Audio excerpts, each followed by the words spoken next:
Boy aka, ishonchga kelganman. Mana shu orqamizda ko'rib turgan 12 sotik hovlimiz sotuvga qo'yilyapti. Beriroq kelib eski dach ko'rsatib o'tib qarang.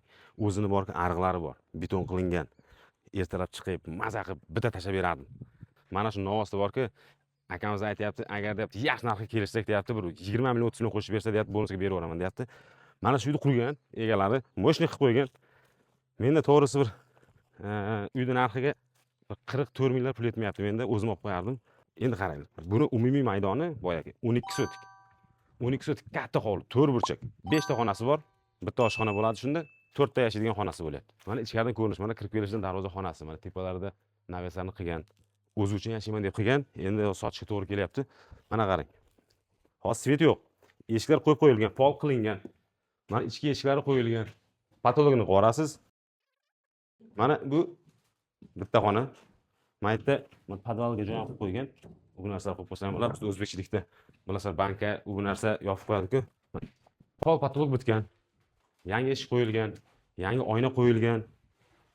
Elektrikasi qilingan, mana shtukaturkasi bo'lgan. Bu yerda ikkita xona. Mana bu yerda bitta katta zal qilgan. Bu yerda xuddi shunday hamma narsasini bitirib qo'ygan. Prosta kelib endi oq ishlar qo'ygan.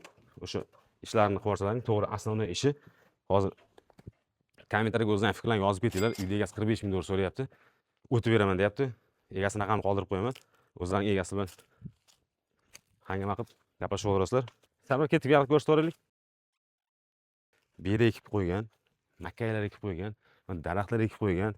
Mana bu yerda teraklari bor mana. Shuncha daraxtlar ekib qo'ygan. Chegarasi mana shu yergacha. Mana shu ko'rib turgan xomg'ishlaring o'sha boshqa odamning uyi. Chegara mana shu yergacha bo'lyapti.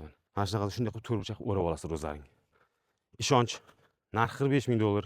Guliston tumani Adolat ko'chasi bo'ladi.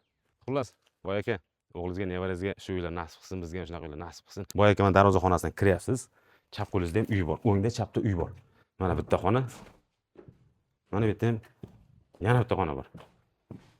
Menimcha yomon emas. Boy aka, narxiga zo'r. 45 ming dollar kelishtirib beradi.